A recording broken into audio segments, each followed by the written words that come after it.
And we're back. Okay, so the eclipse. The eclipse is starting, and oh my god, the build up to this has been flawless. So we have the monster guy with the mouth that was eating horses.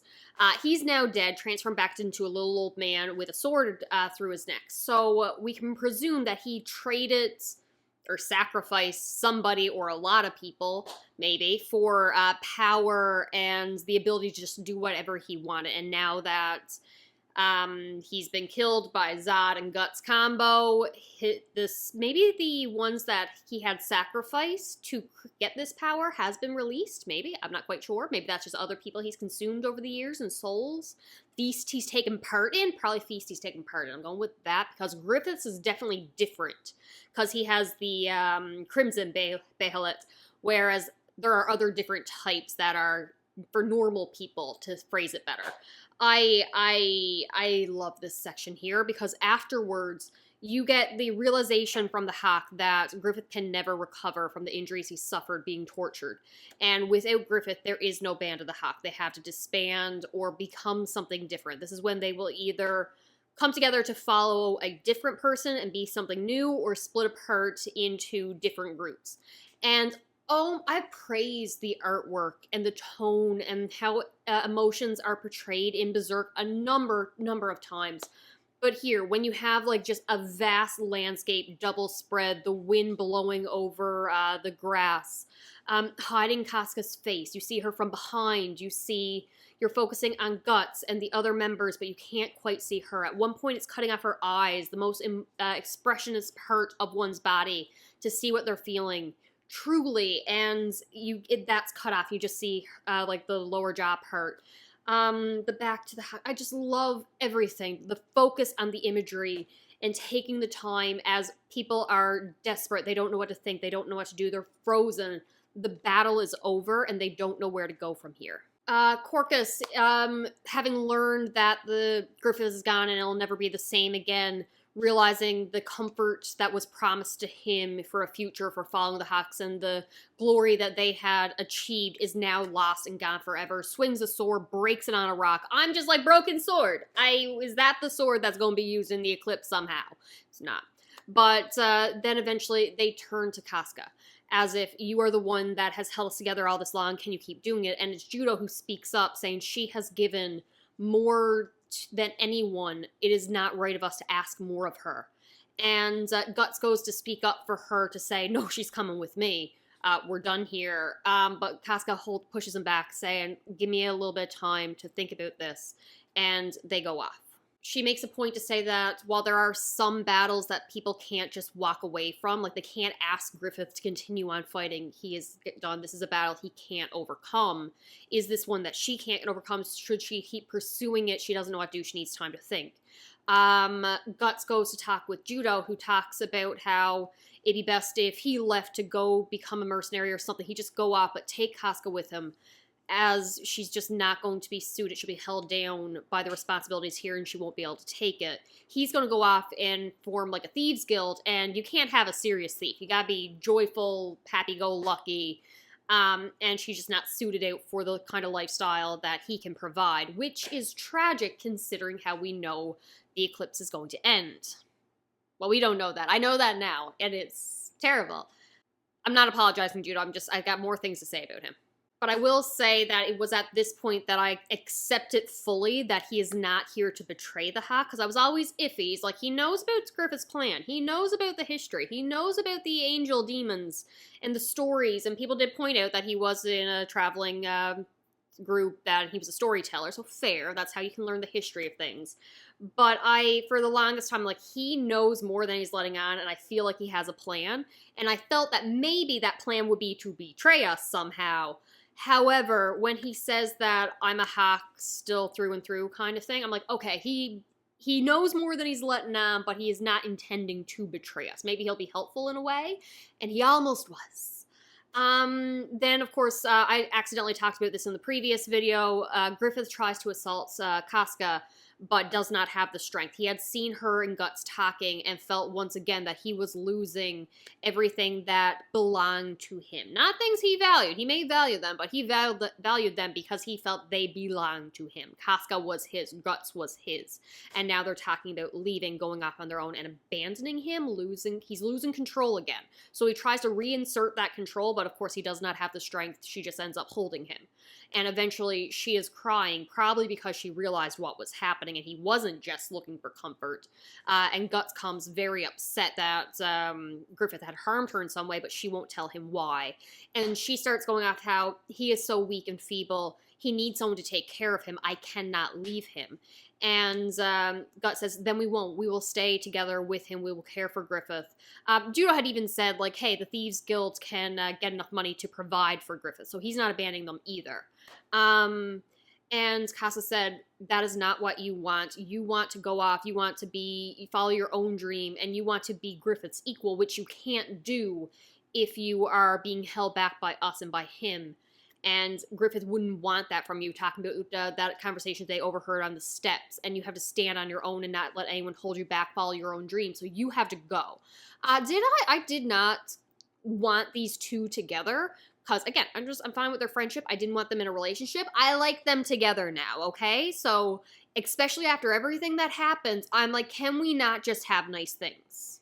Like, the Raiders want Guts to be their new person in charge that they're going to follow because they love him and he has found his home, he has found his family, and everyone's now telling him just go off and do your own thing. He's found his thing, he's found his home, he accepts that now and it's just too late.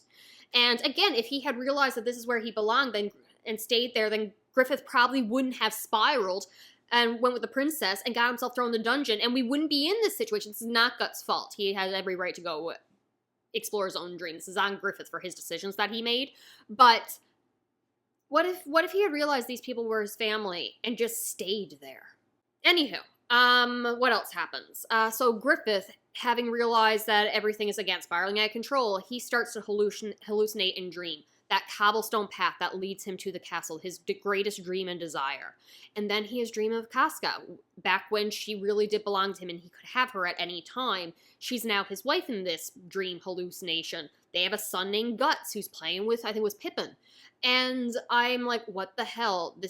Could he be comfortable with this domestic life I assume this is like in the countryside, just being happy with her alone without the castle, and then she's feeding him soup, so caring for him the way he'd have to be cared for in his current state, even though he looks fine in this hallucination dream.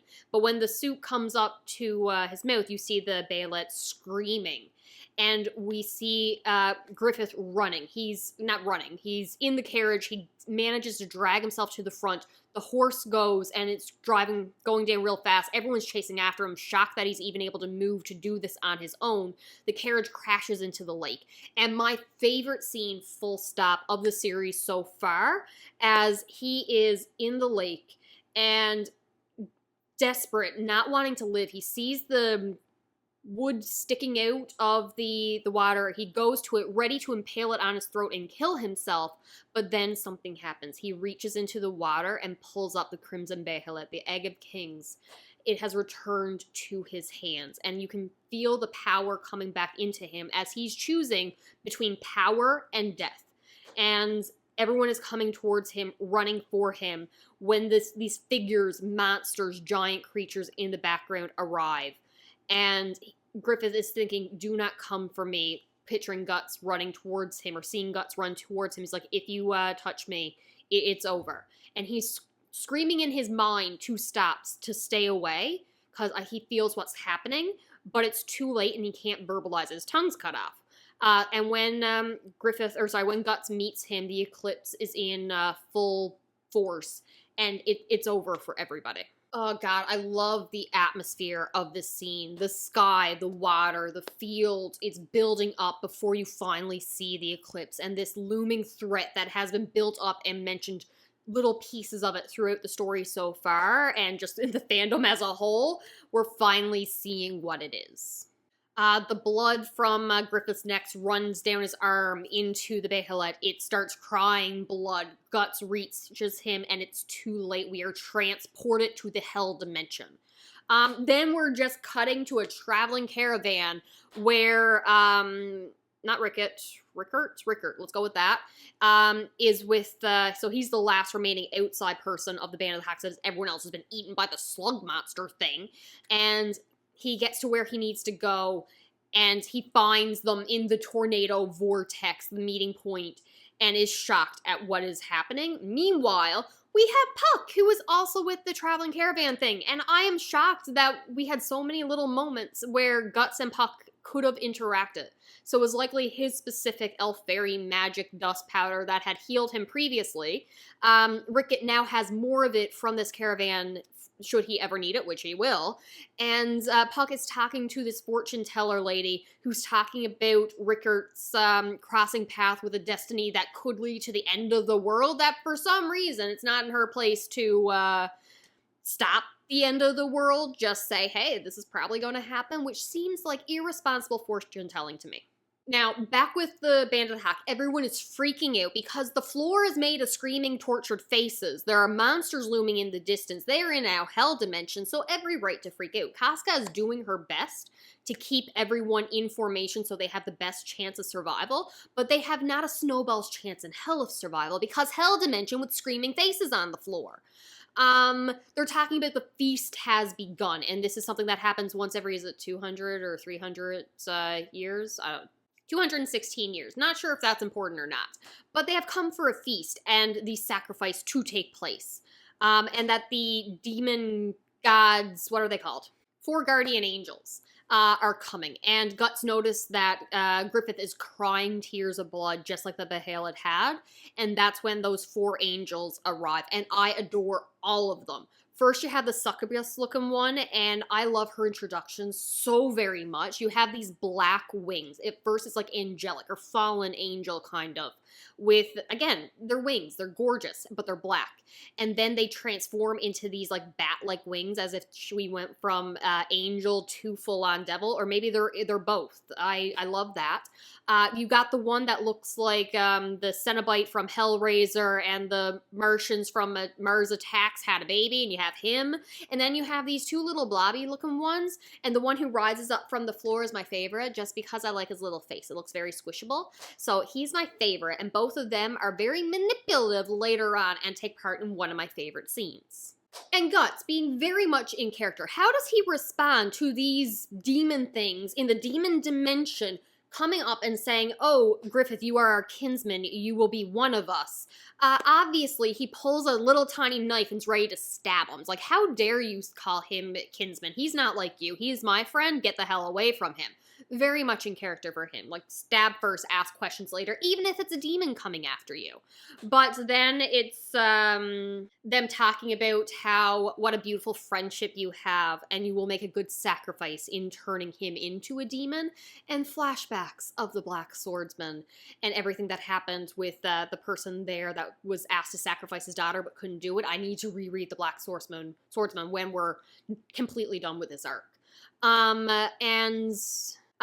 of the, I'm just gonna call it the squishy looking one, I'll learn their demon names later, is just like, ever since the Crimson Behelit found his way into his hand, he has been marked as worthy to become a demon, or rather, he had the personality, the traits to become a demon, so the Crimson Behelit came into his possession, and that's just the way it is. Now bring the child of prophecy to us. Floor starts to raise, the faces are turning into a hand. Guts is trying to hold on to Griffith as he's being brought up to the demons, but they kind of fall off the hand, sort of, and Griffith tries to hold on to Guts, but he's not strong enough to hold on to him, and I believe he did not purposely let him go, because the look of shock in his face when he's falling seems genuine to me. I don't believe in this moment he chose to let him go to the demons. So Guts, falling very far, takes knife, stabs it into the hand of faces, and slows his descent as he's climbing up the hell dimension to get to Griffith. I also like that they clarify very clearly, like, you want to turn Griffith into a demon, and the demons are just like, no, he will choose to sacrifice all of you to become a demon. And I'm just waiting for the moment, the tipping point for what's going to be, how he's going to say it, what's going to happen. And now he's up on the giant hand, which may or may not have reminded me from Aladdin, the Prince of Thieves one with his father, and the golden hand of Midas, which has no reference and were many years apart, but that's besides the point. And then we go into the hallucination of young Griffith in running through that cobblestone street, and he's looking up at the castle, and this old woman comes and says, your friends went that way, go find them. And as he's running, the cobblestone road, the only path to the palace, the only path that there has ever been, transforms into a road of corpses, and he is just a small child screaming and crying, why would you tell me to come this way? And the old woman is like, you knew what this path was. You knew the path to the palace. You chose this.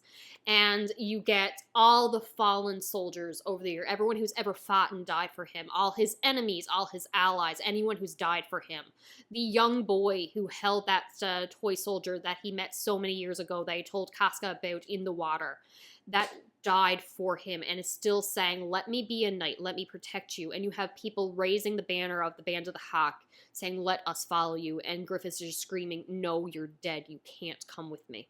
The woman is just like, that's awful cruel of you to say for all these people who've made the path or laid the path for you to come this far.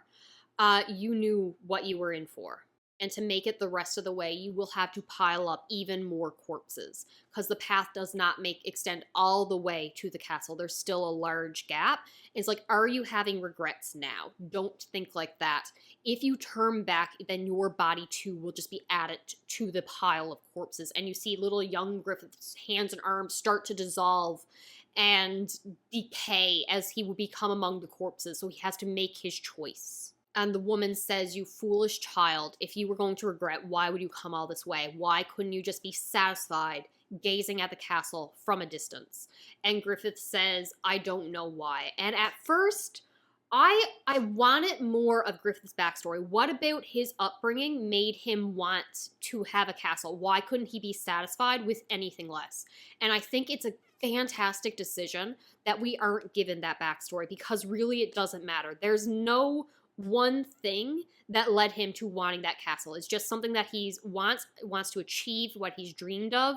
He doesn't need any exterior motivation that said that is the only thing that will satisfy me. There's just some unknowable presence that makes him being incapable of settling for anything else. He is dreaming of that castle, and nothing will satisfy him. He won't be happy just looking at it from a distance. That is what he must attain.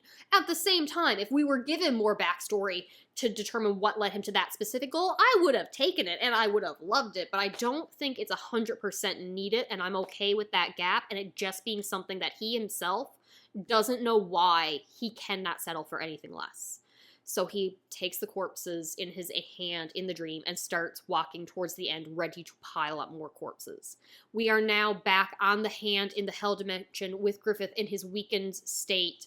And one of the demons mentions, you can turn back now. You can go with your friends. They're looking up at you. They still love you. If you go to them, they will accept you back and they can care for you. But to be feeble and in their hands, that is the choice that's being made. He's being offered power by the demons, or to go back living and dying as a human in this state. And would they actually let them out of the Hell Dimension? Probably not. No, if he turns back, they've already said he would be added to the road of corpses. So they're just all going to die and he'll die with them. But they're technically offering him to go back with his friends to be cared for by them. And I think if Griffith had not been captured, had not been tortured, had not had the muscles stripped from his bones, his tongue cut out, and lost every aspect that made him who he was, and the power he had, the personality, the charisma, everything that he was, if there was still a chance, however small, that he could achieve his dream through his own power and with his friends by his side, with the Band of the Hawk by his side, I think he might have fought back against the demons. He might have been less willing to take the power that they're offering, but that is no longer an option for him. That road has been closed to him. He has lost that option. Or maybe it never was an option. Maybe this was always the only path that he could take, because he would always come to this point. But if it came down to his own goals and power, if he had that power on his own, sure, maybe he wouldn't have taken this, but he's lost it. And now more power is being offered to him.